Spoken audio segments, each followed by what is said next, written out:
Welcome. Thank you for having me. I'm going to talk. So I just to give you a little sense of who I am, I work on astrophysics at all levels. I got into astrophysics from the side of dark matter, cosmology and dark matter. What's the dark matter? And during my career, we also discovered that there's dark energy. And I still work on the dark matter with about half my time, but our approaches for finding the dark matter have switched to more kinematic approaches inside the Milky Way. So I still do some large-scale structure. I still work on very large projects and work on some things that connect to particle cosmology. But most of my work these days is about dynamics and kinematics applied to the Milky Way and also to other solar systems other than our own. So I work on a lot of different things. The unifying thing about my research is it all involves very difficult or challenging data analysis. So I am going to treat my statistics lectures as really being data analysis lectures, and I'm going to talk about data analysis. And I'm going to talk about data analysis in a general enough way that I think it would apply to almost any kind of thing that people here work on. Now, how many people here are accelerator-oriented? Just raise your hands. The accelerator crew at the edges. Who is like lab-oriented, like direct detection lab experiments? Nothing. One, yes, good. Theory? Good. And what about astrophysics/observations? Good, okay, good. That's quite a breadth. What else didn't I ask? Yeah, who does lattice gauge? Who knows the mass of the proton? Who can compute the mass of the proton? Okay, good. What was I going to say? Oh, yeah. Data analysis, in my view, data analysis involves a scientific question and data, obviously, but then when you ask methodologically, what else do you need? So you need statistics, which is what the title of what I was asked to talk about. But for me, there are three really methodological domains that are all connected around in data analysis. Statistics is only one of them. Another one is applied math. And many people who haven't really delved into statistics might think that statistics is kind of a branch of applied math. But that is not true. Statistics is an independent discipline from applied math and contains concepts in it that mathematics doesn't have. For instance, the concept of causality or the concept of experimental design. Those are concepts that come into statistics that are not in applied math, but obviously there's a lot of overlap with applied math. And some of the things I'm going to talk about really you might put in the context of applied math. There's another important area that overlaps as methodological, which is computer science. And I'm not going to talk much about computer science in the next 5 days unless you want me to. You're about to hear that I'm going to crowdsource my last 2 lectures. So if people want to hear about computer science-oriented topics, we can talk about that. I have published in all 3 of those areas, statistics, applied math, and computer science. My love is astronomy. I teach physics, so I'm at the border of kind of 5 fields. One more thing I wanted to say. It's completely gone. Oh yeah, the lovely thing about data analysis is data analysis sits not just at the interface of those methodological domains, but it also sits at the interface of theory and experiment. The best data analysts will understand both the theory and the hardware. And if you can't understand both, you will be missing some piece. And that's one of the reasons that large data analyses are often done by large teams. Like in the Sloan Digital Sky Survey, our pipelines are written by, of order, 50 people. A typical pipeline would be about 50 people who have different expertise in hardware and electronics and data management and so on. Yes, hit me. I was asked to define pipeline. I won't define pipeline fully, but what I mean by pipeline is the set of software that takes the raw data off of the instrument readouts and ends with numbers that get published in scientific papers. So for me, thinking about the Higgs, the pipeline would be all of the code from the raw outputs of the Atlas detectors to the number written in the abstract of the Higgs paper. And CMS too, but I know Atlas better.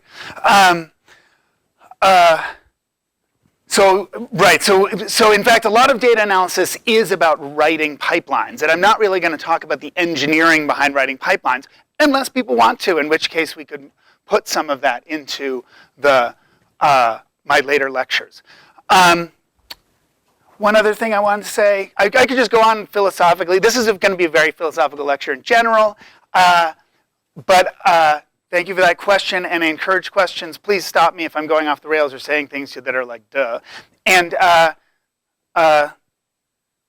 one more piece of philosophy. Oh yeah, I don't see any distinction between engineering and science. So I went to college to be an engineer. And I got seduced into physics because physics was so beautiful. I ended up getting my degree in physics, and I got my PhD in physics. But my true heart is in engineering. And I see physics and astronomy as great places to do very, very high-end engineering. And it's really high-end engineering in the sense that we're always innovating, we're always making new prototypes. And in fact, almost everything we run at the end of the day is a kind of cutting-edge prototype. So I think that experimental physics and observational astronomy are just great places to do very, very sort of bleeding edge engineering. And engineering for me is not a bad word. Okay, good. Shall we? Yeah, hit me. Good, philosophical question. So in your case, you're giving a lecture on statistics to a bunch of physicists. Did you formally learn statistics, or did you do most of us? Great question. Exactly what you needed, exactly at the time you needed it, and that was it? Great question. I was just asked, did I formally learn statistics, or did I learn it on the job, as it were, just in time, as it were? The answer is I learned it on the job just in time. I have literally never taken a course in statistics. And I've also never taught a course in statistics.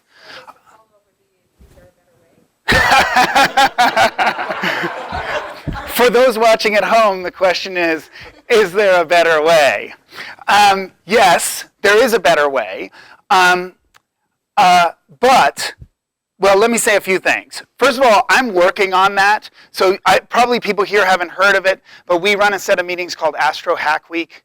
And there's a set of related meetings called Neuro Hack Week and Geo Hack Week, which were born out of Astro Hack Week. Astro Hack Week is something we've been doing as a way to kind of think about what is the curriculum, what is the engineering, statistics, computer science curriculum for astronomers.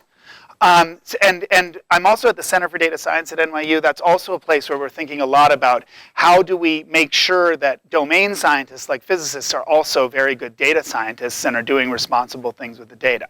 Those questions are currently unanswered. One of the reasons is that most things that or the overlap integral between what a physicist needs from the statistics community and what the statistics community teaches in a typical statistics sequence is not the right overlap integral. That's one thing to say. And then another thing to say is nobody wants to put aside any fundamental physics content for statistics and data analysis content, which of course is a mistake. The physics community is making a mistake insisting that everybody learn Hamiltonian dynamics and nobody learn how you properly invert a matrix so that you're numerically stable. But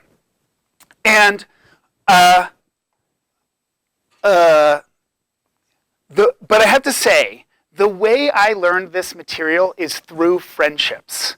I ended up becoming a statistics expert within the astrophysics community by becoming friends with certain mathematicians, statisticians, and computer scientists who showed me that I could do my work a better way. And I think that right now, you guys are at the cusp. The generation younger than you will get some better data analysis training than I did, but you're at the cusp, so you won't. And that means that you should walk across the quad to the other departments. And your three relevant departments are statistics, applied math, and computer science. And I predict that you will find people in those departments who actually want to help. I have certainly had no trouble with that, which is interesting because I would have thought, oh, our problems are so boring, no statistician could possibly care. But that turns out not to be true. Most statisticians, applied mathematicians, and computer scientists want to show that their research does real things. We discovered a bunch of planets using some methods from causal inference. And then my statistics colleagues are like, we found planets around other stars, check this out. They loved that. We gave them opportunities to do important things. And they gave us tools that we wouldn't have found otherwise. So I did learn it just in time on the job. I think that is the wrong solution, but I think there's going to be an element of truth to that, whatever we do. In some sense, a lot of the knowledge that physicists have is implicit knowledge. It's the knowledge you learn from your advisor. My students are like me in certain ways, and students who weren't my students are different from me in certain ways because so much of our knowledge is implicit knowledge. And right now, everything I'm going to tell you is implicit knowledge. It's not stuff you learn in the curriculum, but we are trying to build a new curriculum. That is a goal of the Center for Data Science at NYU. There's several other centers for data science that are growing around the country that are trying to do that, and it is the goal of these Hack Week projects we've been doing. So look for Physics Hack Week. I hope that happens soon. And Astro Hack Week, Geo Hack Week, and Neuro Hack Week are open to all, including even physicists. Okay, good. By the way, who here is not a PhD student? Okay, good. And who here has not taken general relativity?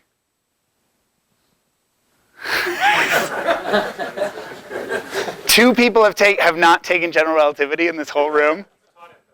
You haven't taken it, but you've taught it? That's like me in statistics. Okay, good. The only reason I asked that, it's interesting that people have taken general relativity, because you're going to see later on in this week that statistics and general relativity have a huge amount in common, which is very odd. But it's because many operations in statistics are fundamentally geometric operations. And general relativity is the only really sophisticated interaction any of you have had with geometry. And so so I finally understood general relativity after doing statistics. So we'll see that. That'll come up over the week. I like to emphasize that to physicists because it's another intellectual hook, another reason that even if you're a theorist, you should pay attention. Okay, good. I'm going to write a set of principles down on the board. All I'm going to try and do in this 75 minutes, I have 57 of them left, I'm going to try to write a set of principles down on the board, which should guide any data analysis you ever do, and is also a set of questions you can ask of people when you're suspicious of their data analysis. And then in the next 4 lectures, we'll try to do things that illuminate these principles. So try to keep a little track. I also wrote the principles in the wiki on my lectures so that I would remember them and make sure that I come back to them. And you can also ask whether I'm connecting to those principles as we go. Okay. The first principle is that methods flow from assumptions.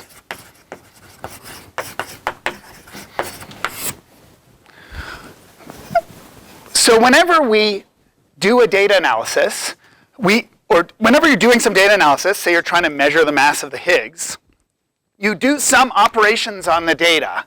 The operations you do on the data should be the natural operations which emerge from your assumptions about the data. And these assumptions will be there'll be assumptions about how the data were generated.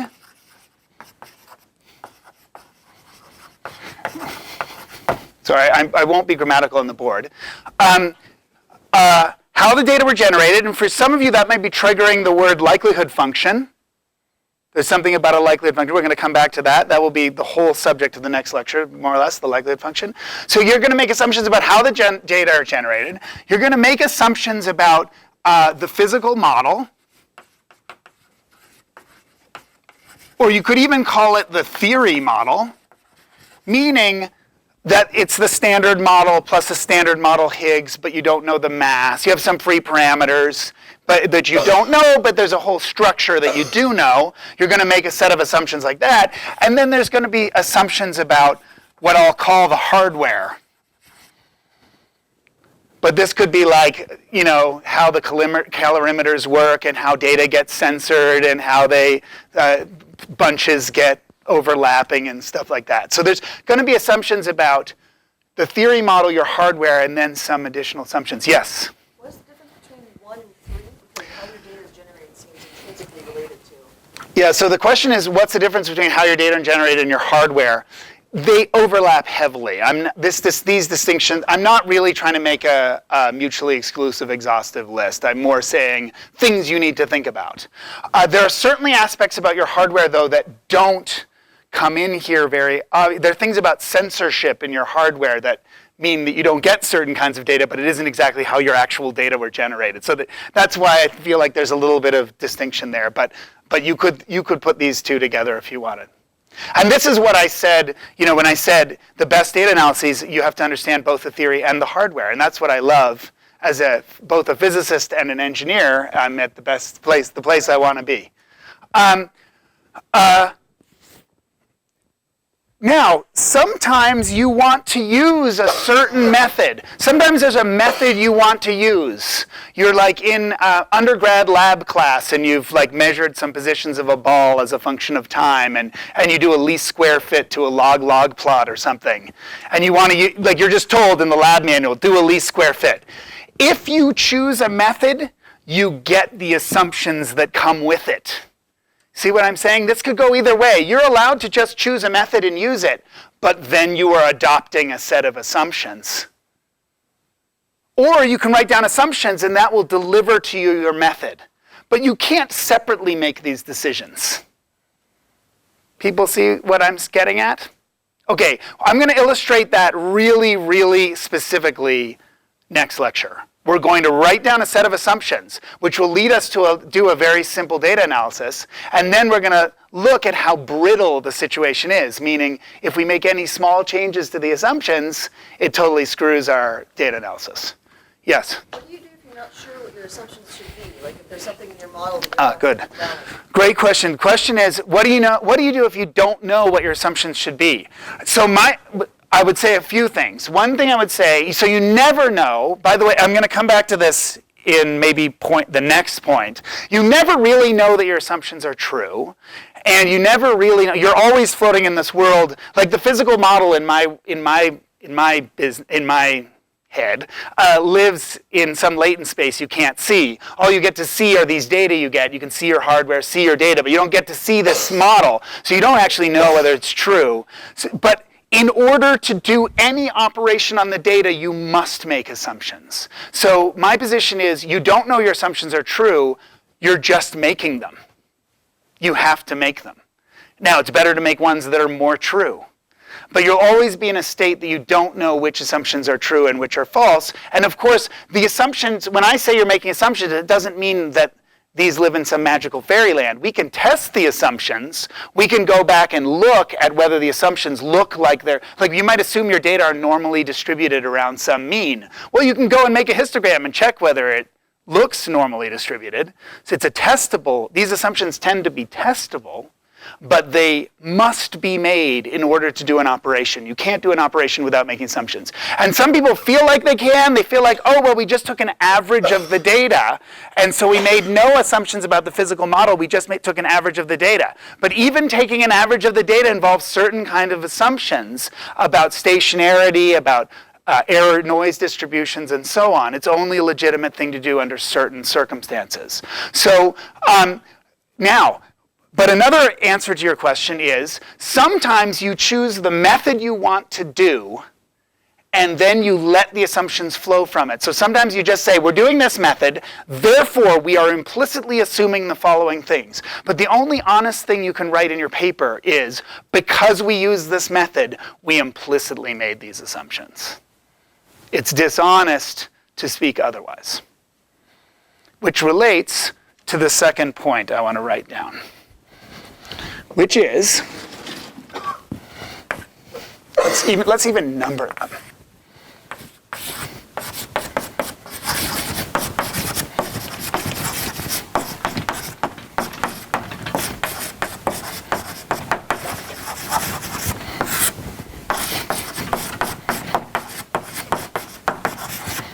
All data analysis is technically subjective.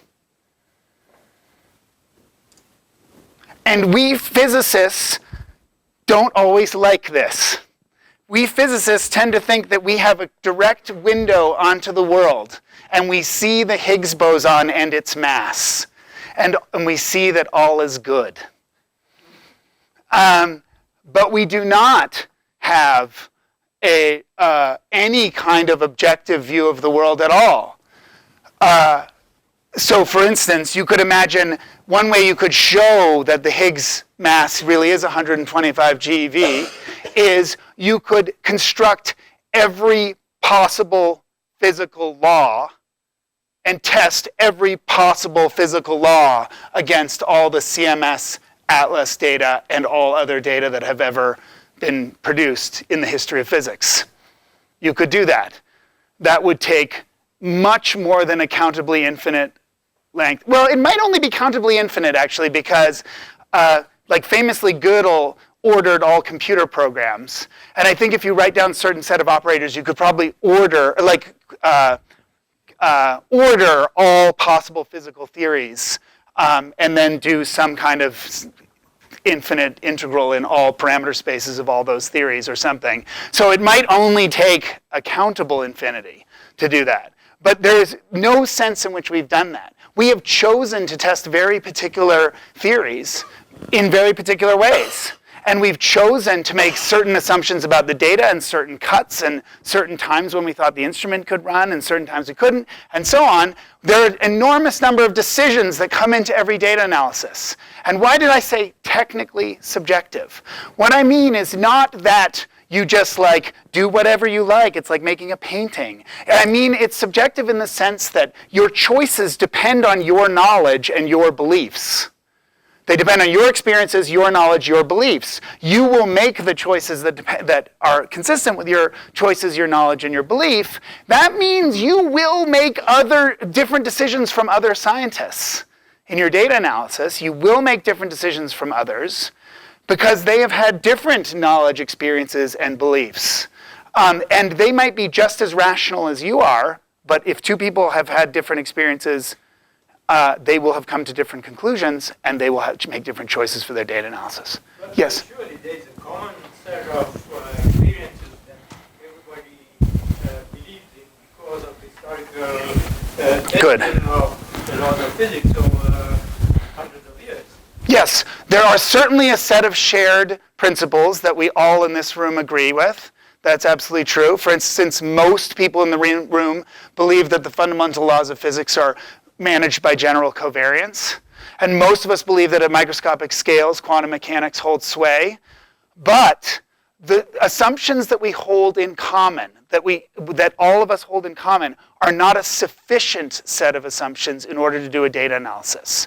There are always additional assumptions you have to add, and those assumptions come down to very detailed properties of outliers, possible extensions to physical law, possible places where there might be confusing backgrounds or flexibilities for backgrounds, all sorts of things that are not covered by our shared beliefs, but are required to be specified in a data analysis.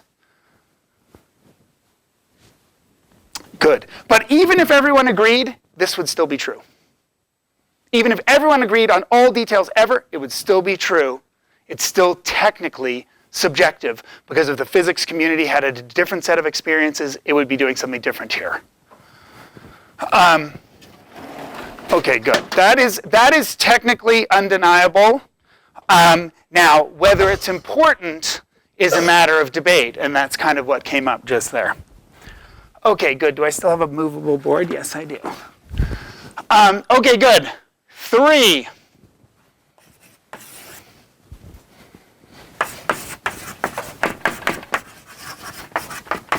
Don't make things up.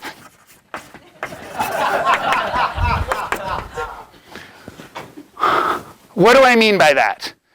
Often you have some complex piece of data and you can see it's got some outliers and there's some slope there, and so you say, well, these points are probably outliers, and then I'm going to take a median of these, and then I'm going to take a median of these, and I'm going to look at the difference in those two medians as a function of where I put the cutoffs, and then I'm going to make a plot of that, and then that's going to be my result.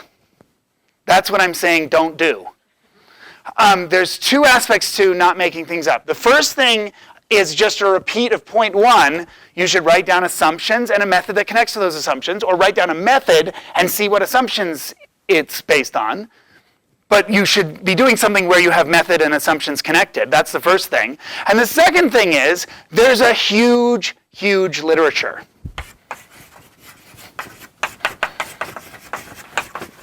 And that literature even includes things like proofs. Like, for instance, linear regression is proven to be unbiased when the assumptions of the regression are true.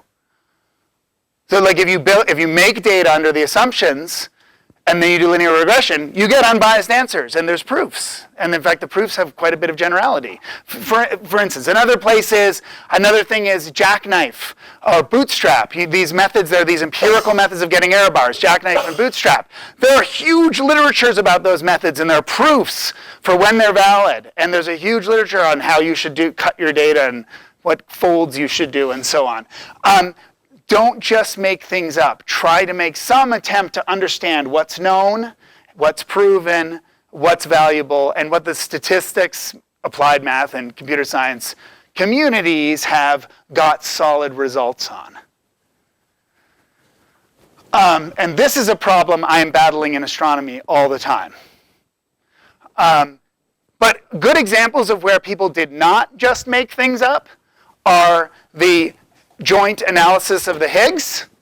That was a beautiful set of papers where obviously you can quibble with details because the details are subjective, but fundamentally the methods that were used were very solid methods, very well substantiated by the statistics teams, and the joint analysis is undeniably excellent.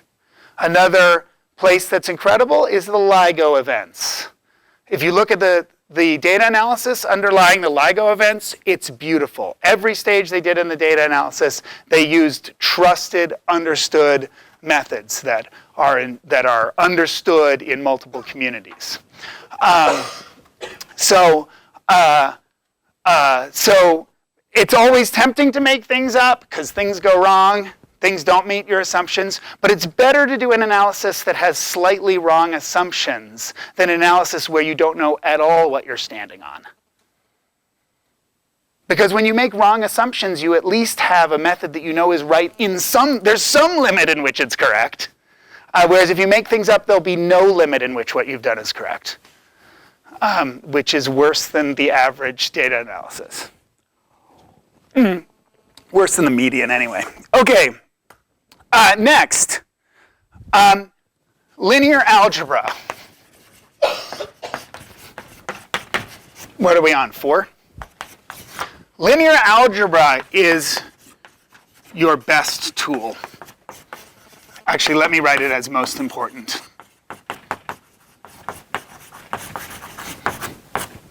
It's your most important tool. I have learned so much linear algebra in the last 10 years, and not a single thing that I use in linear algebra existed at all in the undergrad linear algebra course I took in college. Not a single thing.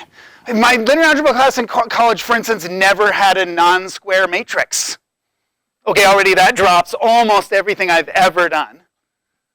And then it never dealt with how you numerically manage a matrix. Like we learned some algorithm for row reduction or whatever, which you would never use ever in a calculation with the matrix. And we never did anything with structured matrices, never did anything with sparse matrices, nothing. All the things that we know that are so important to data analysis, not a single one of those things appeared at all in any form in the undergraduate linear algebra course I took. Useless. But some of those things do appear in general relativity. And that's why there's a connection to general relativity, because of course linear algebra is the language of geometry. And I'm going to really try to highlight that in the next lecture. We're going to write down the likelihood function for some data, and you're going to see inside the likelihood function there's going to be a metric distance between the data and the theory. And that metric distance will have a low-rank metric in there, which would be like some crazy space in general relativity, some singular space. So I cannot recommend this highly enough. The more linear algebra you know, the more powerful you are. And a lot of the work that my group does is making linear algebra faster and more accurate. Yes? As someone who's never taken a linear algebra course in my entire life, can you recommend a good book as far as grounding for that? Oh, that's a great, the question is there a good book for linear algebra? The famous book for linear algebra is by Strang, S-T-R-A-N-G, and it's called something like Linear Algebra. But it's not that useful for data analysis, I think. In fact, I've never really seen the right thing for data analysis. There's a very good book, which I will probably mention again later in the week, by Bishop, called Pattern Recognition and Machine Learning, or Machine Learning and Pattern Recognition. Do people know that book? Who here has looked at that book? Good, that's a great book. That book does a lot of useful math. And it's really aimed at people who are trying to learn machine learning, but a lot of the math in there is very useful for physics. There's a very good book by David Mackay, who's a physicist, M-A-C-K-A-Y, called Information Theory, Inference, and Learning Algorithms. That book is a masterpiece, but it is much more focused on the probability than the linear algebra. But if you read between the lines, there's a lot of linear algebra in there. David Mackay died this year, unfortunately. Okay, good. What else was I going to say about? Oh yeah, I had to mention, I wanted to write down on the don't make things up. I forgot something here. I wanted to write that I said huge literature, but another thing that I mentioned earlier is you have colleagues. And when you find yourself making things up, that's a great opportunity to go over to the stats department or the applied math department and say, I feel like I'm making shit up here. Because they can often point you to methods that solve your problem that aren't made up. Linear algebra, where are we? Okay, good. Various things in linear algebra that, as I was saying, I didn't learn in my undergrad linear algebra course. One is that matrices are always ill-conditioned. Basically, all matrices you ever produce in data analysis are ill-conditioned. What does ill-conditioned mean? It means that the largest eigenvalue of the matrix is far larger than the smallest eigenvalue of the matrix. So if you find an inverse, it's actually just zeroing out large parts of large parts of it don't matter. You know, if there's 45 orders of magnitude between your largest eigenvalue and your smallest, which is not uncommon at all in data analysis, there's no way that this eigenvalue can enter into any linear algebra that any normal computer does, because if you add 10 to the minus 45 to 1, you get 1. This is a big thing that we think about a lot in our business. Another thing is that linear algebra, if you look under the hood of what your linear algebra system on your computer is doing, it's actually doing optimizations. The weird stories you learn about how you invert a matrix or whatever in high school don't have anything to do with how matrix operations are written on computers. Matrix operations written on computers are like optimizations. And as you learn about these optimizations, you find you could open the hood, and then you can use those optimizations for other things, or use them more directly. So there's a lot of interesting material in here. And the more you learn here, the stronger you'll be. And the nice thing is, this also helps your theory side as well, because linear algebra is also incredibly important to theory. Like for instance, I only finally understood what a Hermitian matrix really is by doing data analysis. There's a moment in data analysis where your matrices become Hermitian, and then you realize you're on the right track. Because basically everything in physics is Hermitian, including the operators that used in data analysis. Okay, good. Good. Next. 5. In the end,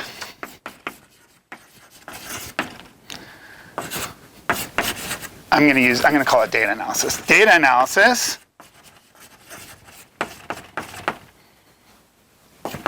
is used to, why are we doing data analysis? Why are we doing data analysis? We are doing data analysis to make decisions.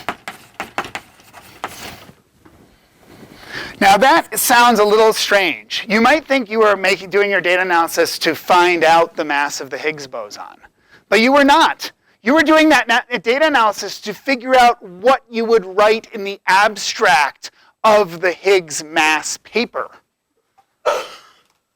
And that might sound like a funny distinction, but it's a real distinction. You're not doing data analysis so that you are better off. You're doing data analysis to provide something back to the community, which might be a paper. It might be some result. It might be some posterior probability over something. It might be some intermediate data product that somebody else can use. But those things are the results of your decision making, and your decision making is based on your data analysis. Or another example is when the Higgs is found, it's measured. Now the question comes up, is it the only Higgs, or are there multiple Higgses? So now you do more data analysis, and you have to decide whether to continue to pursue this idea that there's multiple Higgses or give up. And that's a really big decision for you at your stage, because you can easily go off and work on something that nobody cares about. And whether or not people care about it is a combination of whether it's likely to be true and whether it's likely to be true and whether it's going to be important somehow. It's like some combination of truth and importance that makes something valuable to go on. And I'm going to come back to that in just a second. What's data analysis doing? It's bringing in the information about like truth or about the support for this model. Like, does this model do a good job of explaining the data? Obviously, working on multiple Higgses is a bad idea if nobody cares, but I think people do care about that. But then it's even more important to work on it if the data suggests that maybe there is a second Higgs. If a second Higgs starts to appear, you will decide to do different things with your life. So you really are using the data analysis to make decisions. But I think a very focused decision to think about is you actually have to put a number in the abstract of the paper. That's what I really like that decision, because it's a really important decision. It's absolutely critical to your future what number you write there, and you are making that decision on the basis of a data analysis. Now I'm going to tell you something horrifying. The data analysis alone does not tell you what number to write in the abstract.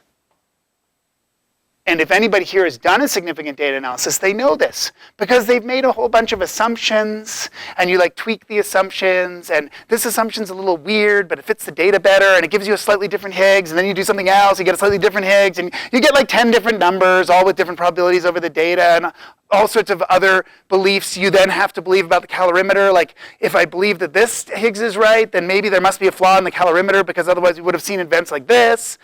It's always a mess at the end of the day. You have lots of different answers that are conditioned on slightly different assumptions, and you have to decide what number you're going to put in the abstract. You are not allowed, in the current literature, you're not allowed to write a probability distribution over abstracts. Although we have been thinking about that, because it is actually kind of interesting if you could produce a probabilistic publication.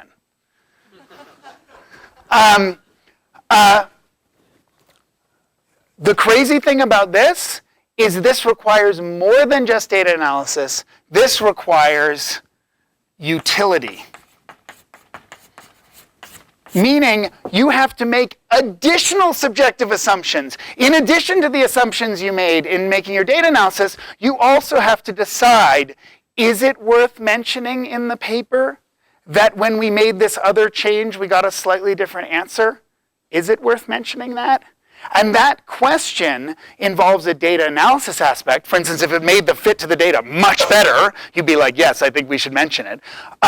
And also a utility, because it might be that you have to invoke ghosts or God or something to make it work, in which case you think, well, that might be bad for my career. And I'm not saying that this is bad. I'm saying that this is unavoidable. It's technically unavoidable. Nothing in frequentist statistics nor Bayesian statistics tells you how to make a decision. All they do is give you probabilities over certain kinds of things. Frequentism gives you probabilities over data. Bayesianism gives you probabilities over parameters. Nobody tells you what number to write in the abstract. In order to write something in the abstract, you have to do some integral over utilities or over outcomes. And now, of course, you don't actually do that. You just say, let's just use the median of the sampling or whatever. But you have applied your utility when you made that choice. And again, I mean, technically. It's not literally that we all sit around and talk about our utility all the time. It's that technically you cannot write something in the abstract without having exercised your utility. So it is technically additionally subjective. Yes? To what extent does the utility overlap with the making things up? The question is, in what way does the fact that there's a utility relate to making things up? It does relate very strongly. That is an insightful question. At some level, we often do extremely principled data analyses, and we've done some very beautiful MCMC sampling, and we've shown that it's convergent with all sorts of different starting points, and we've tried different models, and just this gorgeous set of things. And then in the abstract of the paper, we go, there's no real evidence for dark matter in this experiment, or whatever. And then the question is, didn't we just make that up? Because isn't that just a statement of our utility rather? So yes, right. What I'm saying here is don't make things up when you have alternatives. But at some level, you will have to make some kind of hard cuts at the end of the day. At the very end of the day, you're going to have to make some hard cuts to decide what you write in that abstract. And it's very nice to see, by the way, sometimes when people hear me talking about subjectivity and utility, they think, oh, it's just my choice. But that isn't true. Think about the Higgs mass. The Higgs mass paper was written by an enormous group of people. In fact, you've probably, who here is on that author list?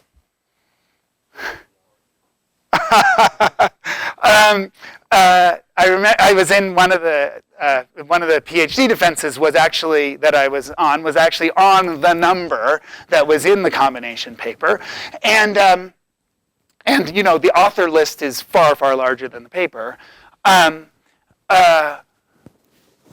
So when I say subjective, I mean it involves things that include the knowledge and beliefs of that community. Not necessarily knowledge and beliefs and utility of an individual. It's the knowledge and beliefs and utility of the community that wrote the paper. And one of the reasons that these big particle physics collaborations produce very reliable, very conservative answers is because they do have to come to a consensus about their experience and their utility, and that's a very good thing.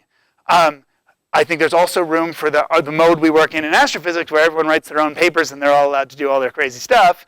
But there's much more divergence in the astrophysics community about what is concluded from a particular piece of data, because as the author lists get shorter, there's less consensus between teams or across papers about what's true and what's undeniable and what's likely and what's important and so on. It's an interesting thing that also connects to academic freedom in a certain way. Okay, good. I'm just making the point that it's technically unavoidable that your utility comes in. That's all I'm saying. And so I'm sort of kind of preparing people to object when somebody says, well, we've done this, there's no better analysis that's possible, we've finished this problem, we're done. That's never true. And by the way, one of the big problems for particle physics, a huge problem for particle, you mentioned open science when you introduced me. One of the problems for particle physics is, of course, our knowledge changes over time.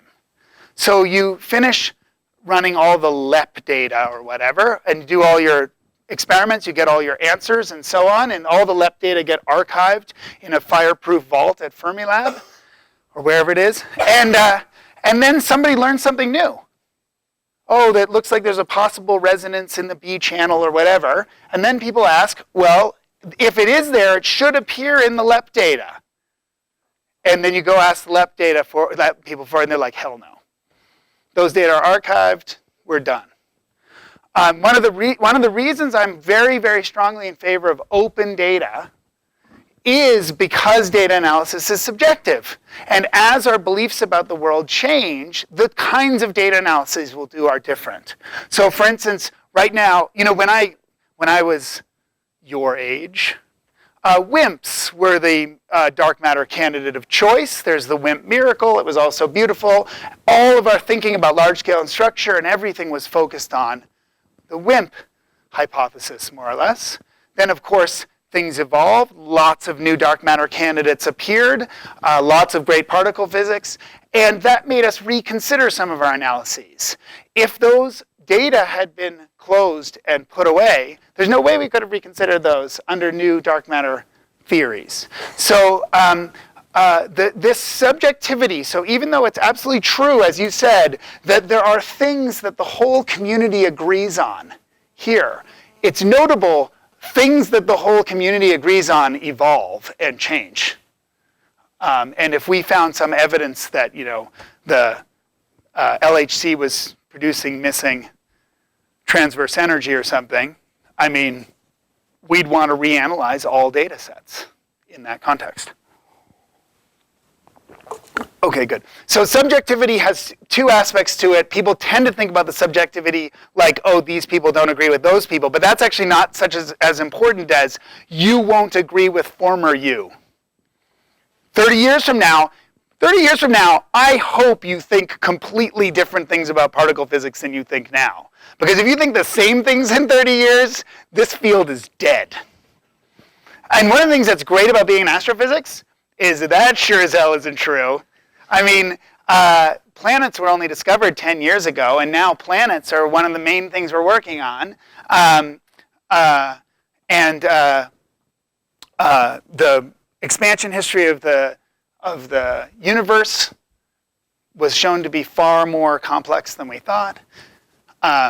We have lots of new channels for looking at dark matter that we've never had before.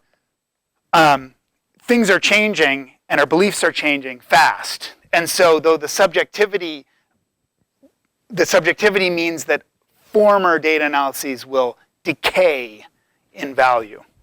And I will try to come back to that later in the week because it's so important. There's a lot of things where we as in the astronomy community have made mistakes where we produce, some catalog of objects, astronomical catalog of objects, and then we learn something new about the class of objects, and then the way the catalog was constructed ends up being useless now. It has to be reinterpreted, but we need to go back to the original data to reinterpret it, etc. So there's a lot of things where as your knowledge changes, your data analysis will decay in value. Good. Next.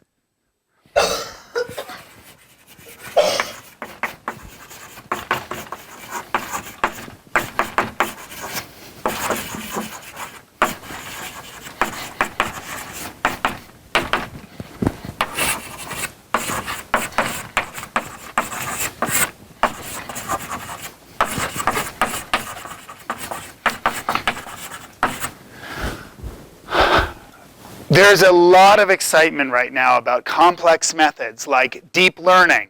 And you'd have to live under a rock if you haven't seen horses turned into zebras, or random photos captioned by machines. And people are very excited about these methods. These methods are very, very high performing methods that are used all over. But you'll notice that the biggest impacts of deep learning have all been in the commercial sector. They've been in targeting ads, making predictions for consumers, filtering content, identifying anomalies, almost all in the commercial sector. There have been very few really strong uses or successes of things like deep learning in the physical sciences. I'm not saying there have been none. In fact, I'm involved in working on some things. I'm not saying this is out. I'm just saying that it's dangerous as you go to very complex methods. Methods like deep learning are not theoretically understood right now by anyone, which means they're certainly not theoretically understood by the people in this room. And when we use them, it can obscure what we have assumed. Remember I said methods flow from assumptions. Like what are your assumptions when you turn on a generative adversarial network 17 layers deep with 1,500 nodes per layer and certain kinds of convolutional structure at the bottom end? Like what have you assumed? I have no idea, and nobody really does. There's some theory groups trying to do theory on deep learning, but it is not mature and we don't really know what's going on. So I'm not saying you can't use these things, but I think most of our applications are not applications for those things. And one of the options for later in the week, when we crowdsource the final lectures, would be a criticism of machine learning methods, because I've thought a lot about that. My group works close to the edge of machine learning, and we've been doing a lot of work on asking when do problems switch over from being machine learning is a good idea to a bad idea. And I've been thinking about that a lot. But, yeah, yes, hit me. Yes, yeah. Where do you see the fundamental difference between using the neural network with the TMBA? Taking out of the analysis and working on all the where does it change I'm not particularly complaining about deep learning against any other exceedingly flexible models. So if you have any other unbelievably flexible model here, like a Gaussian process with a short coherence correlation length, or infinite order or high order polynomials or whatever, anything that's very, very flexible. That's where you start to lose control of what your assumptions are. For example, the Higgs mass measurement that you're mentioning Yeah. is full of neural nets, right? I know, but good. Yeah, so in the Higgs analysis, my understanding, and I am outside this field, so I don't know for sure, but in my understanding in the Higgs analysis, the deep learning methods are kind of used in a commercial way, in the sense that they are trying to build effective models of certain kinds of uninteresting aspects of the data. And in fact, I think that is the best use for these, to use them to model the parts of the data you don't care about. But even there are some dangers because, for instance, no one ever takes these deep learning models and samples from the prior, for instance.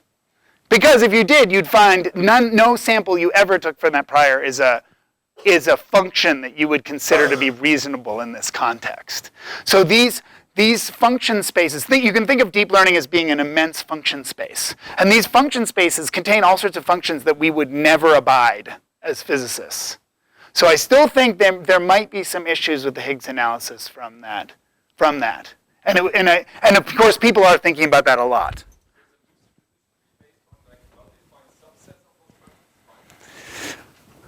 You ask a great question. It's a detailed question. My view is that when you draw random functions from your function generator, most of them are a form you would never abide. You're using the wrong function generator. And then we can see what flows from that view. Good. One thing I always say here is if you need very flexible models for your work, if you're using them to model backgrounds or whatever, collaborate. You won't realistically be able to get a PhD in physics and fully understand deep learning in the 5-year period or whatever you've got, 3 years, 5 years, I don't know what length people are working on. So you basically have to collaborate. By the way, many of the methods in deep learning and machine learning come from physicists. And they're people with physics backgrounds. Because the branches of applied math that led to machine learning are the branches of applied math that were elucidated by physicists. So there's a lot of physicists in machine learning, and a lot of people who work in machine learning would like to come back and do something in physics. So for instance, the Facebook machine learning group, a big chunk of it sits in New York City, and I eat lunch there every so often because the food's amazing. But also the group there is very physicsy. There's a lot of physicists in that group. You can talk fully in physics language there, and I think a lot of them would be interested in getting involved in physics problems because many of them kind of moved into machine learning with some regret and many of them, the methods were really directly inspired by physics. For instance, I don't know if you've heard of the kernel trick, the kernel trick is a critical part of many machine learning methods. It comes up in Gaussian processes and support vector machines. That kernel trick is about making use of reproducing Hilbert spaces to generalize dot products. So it connects Hilbert spaces with linear algebra, and it's a beautiful thing that was done by a set of physicists or people with physics backgrounds.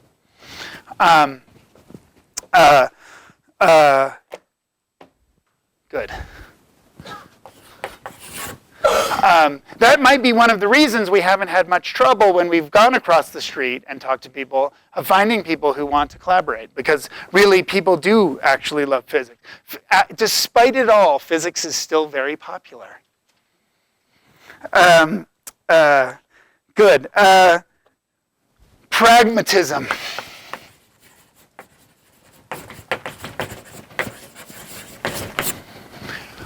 When we decide in my group whether we're going to do some data analysis using a frequentist approach or a Bayesian approach, we do not make those decisions on the basis of statistical philosophy. We make those decisions based on pragmatic considerations about what kinds of information we can bring in easily, what kinds of technologies we have available, whether we need probabilistic outputs or answers, what kinds of decisions we're going to make on those bases, whether we need to run many decisions per second, or whether we're just doing one in somebody's entire PhD. There's all sorts of different things that come up in different data analysis which push you towards being a frequentist or a Bayesian. So I'm partly talking about frequentism versus Bayesianism.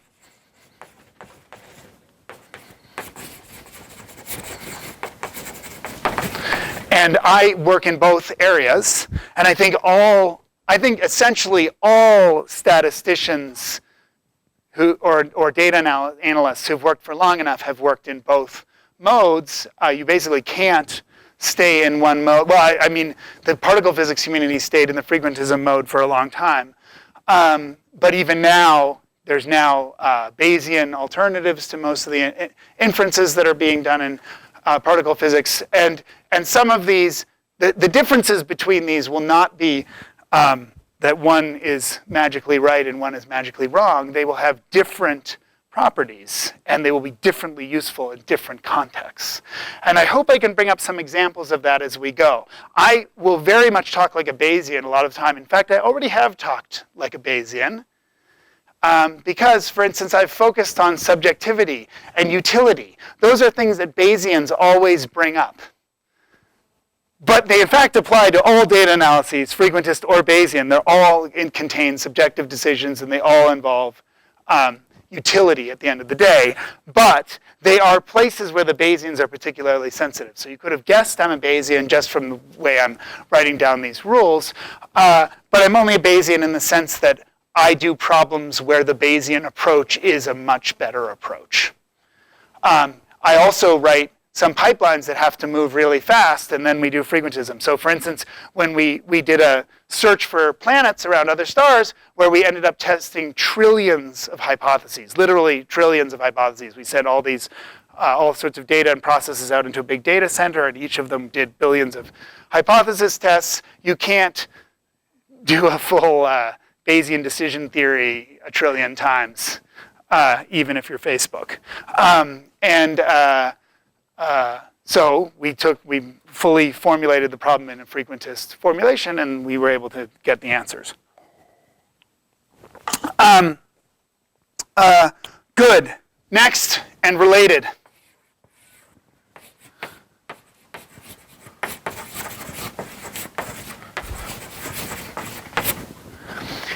If you know things about your problem, you should incorporate that knowledge into your data analysis if you possibly can. So for instance, in astronomy, there's been people using machine learning to understand astronomical images. And astronomical images, imagine you have a little patch of the sky and you've taken a photo of it with a camera. You can see that it doesn't really matter what orientation I had my camera. In fact, we now have very, very strong evidence that the universe is isotropic and homogeneous.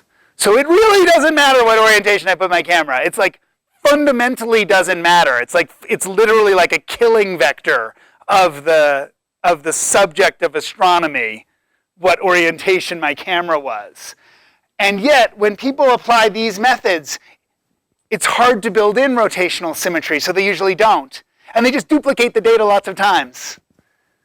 And you see what's wrong with that? It means that the methods that are being used are spending a lot of their capacity to learn that things are circularly symmetric, not circularly symmetric, rotation independent. So you put in, the machine has to spend a lot of time and a lot of bits, and a lot of the information in your data just flows into learning that orientation doesn't matter, that this object's the same as that object.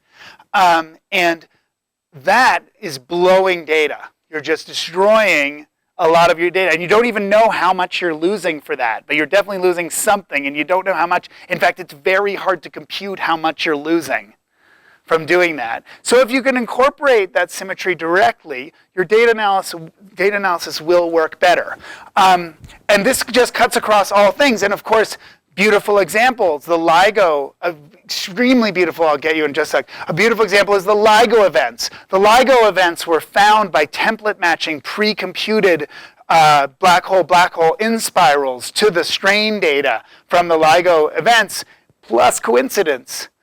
All of that is building in an immense, in fact, it's building basically all of general relativity into the detections, so that all the detections they've made are consistent with general relativity. The thing didn't have to search and find out that it looks like a chirpy in spiral. That was part. Now, of course, a flip side of that is they're less sensitive to events that don't look like chirpy in spirals, which means maybe there's some cool stuff in there. But when what your goal is to find the black hole mergers, or the neutron star mergers, you want to use every bit of knowledge you've got. It will just make you more sensitive, more accurate, and more precise. Yes, question? Yeah, so, sorry, why if I have a learner and I show a picture, Yeah. and I rotate it a degree and show the picture again, and I just keep doing it, why am I losing? You're losing, the question is, why if I just duplicate my data with different orientations and then train my machine learning, why am I losing? The reason you're losing is you've given the, one way to think about it is to think about it if you had very few images.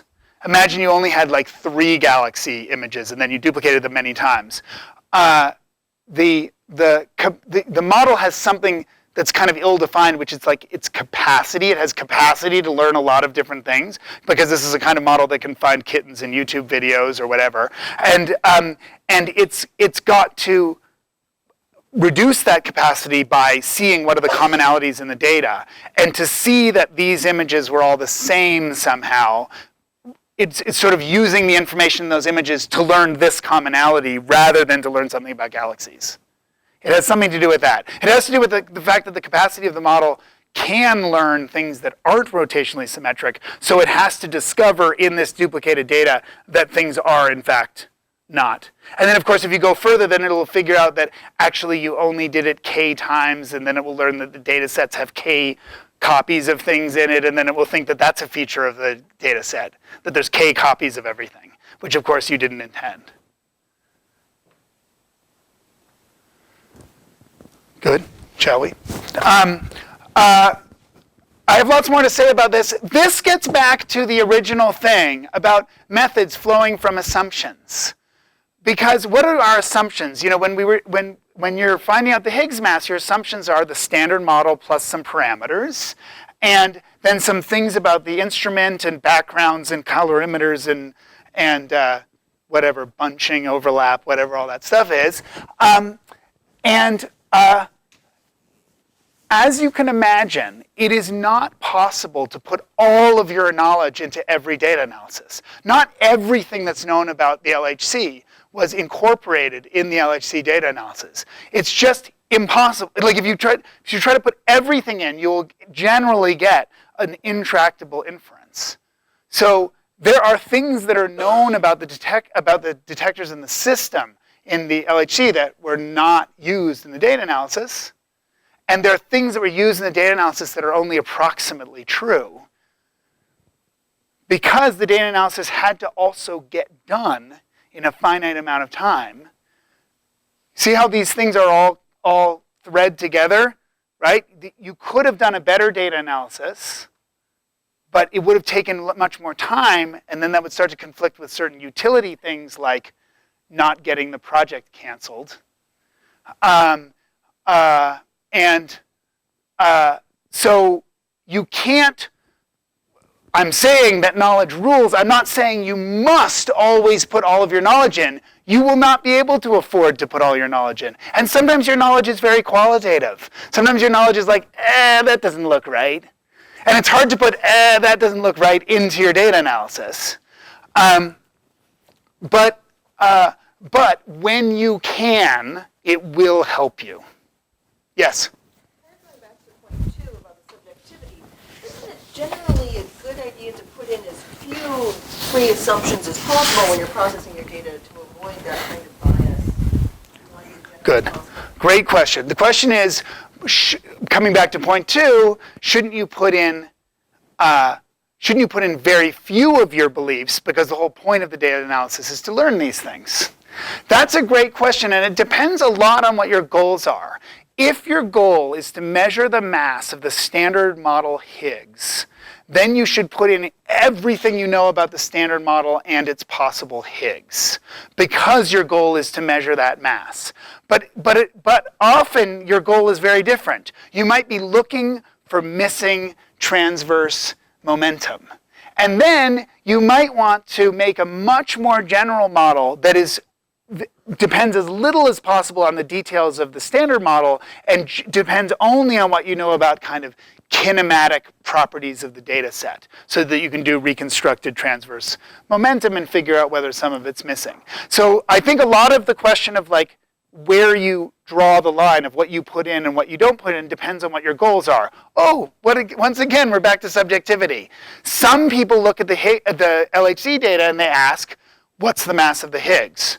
Those people are going to put in all of their standard model assumptions. Other people are going to look at the Higgs data and say, oh my God, there might be a dark matter candidate in there. And then they're going to put in much weaker assumptions because they want to be available. They want to be able to find things that haven't been found. So for another good example that's very related to what you asked is LIGO. If LIGO wants to measure the black hole merger rate under the assumption that general relativity is substantially true, then the right thing for LIGO to do is to put in the best computations of black hole mergers they can possibly make and do template matching to find the events.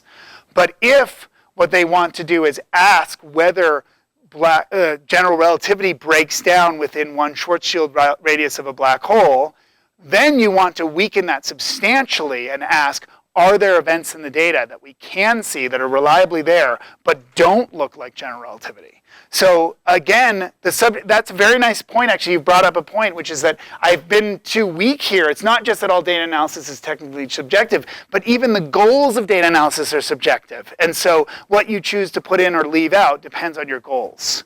And by the way, since I am in astronomy, I do a lot of detailed Bayesian analyses where we are trying to measure, make a very hard measurement. We're trying to measure something that's very obscure in the data and very hard to measure. One of the criticisms we often get is, look, you've put everything in your data analysis. You're only going to get out what you expect. And there is an element of truth to that in the sense that you want to do something different for measurement or discovery. Measurement is different from discovery. That could have been one of my points. That could be point 9. Measurement is different from discovery. But I wanted to re-emphasize in the answer to this that all the assumptions we make are testable. So, though the LIGO group used general relativity templates to do its discovery, make its discoveries, it can then take the data and ask, are the data consistent with general relativity? And it's not in conflict to do that. It's true that if something looked very different from general relativity, they wouldn't have detected it. But if something looks very similar to general relativity up till the last microsecond, they could see that. And so their assumptions about general relativity are testable. I had 8 things to write on the board, and I've written 8 things on the board. I wanted to make a few comments about what I'm going to do next. Would people object if I go 2 more minutes longer? Okay, my plan for the next few lectures is the next lecture I want to walk through an unbelievably trivial data analysis. So like you'll be able to just like enjoy it. We should bring beer. Just to walk through what does it look like to write down the assumptions and how does the method flow from it and what changes if we don't do it. It's really trivial. It's really like undergrad lab level. So that's first thing. Then I want to do something on MCMC because I'm a big fan of MCMC and a lot of people will end up using MCMC in their research. So I'll talk about, that's Markov chain Monte Carlo. Then I'm wide open for the last 2. I have ideas about model selection and decision making. I have ideas about machine learning. I also have a like, what are the most important ideas in machine learning kind of lesson or whatever that I could give. There's various things I could do. So I don't know what people were talking about crowdsourcing things a minute ago, or well, an hour ago now. I don't know if the wiki is the best place to do that. Does everyone here have edit rights on the wiki? Is there a mechanism for crowdsourcing things? Facebook. Who's on Facebook? I would have believed it if you said there's a Snapchat channel for an Instagram. No, I'm kidding. I'm not on Facebook, unfortunately. We could open up a Google Doc or a Google form. But anyway, I will think of some forum where people can weigh in and we could just brainstorm, like throw in questions and stuff. And then I can build some last 2 lectures out of questions. But when we reconvene for me in the afternoon, we're going to talk about a very, very simple data analysis, which will be just embarrassingly simple. So have a beer at lunch. I'm done.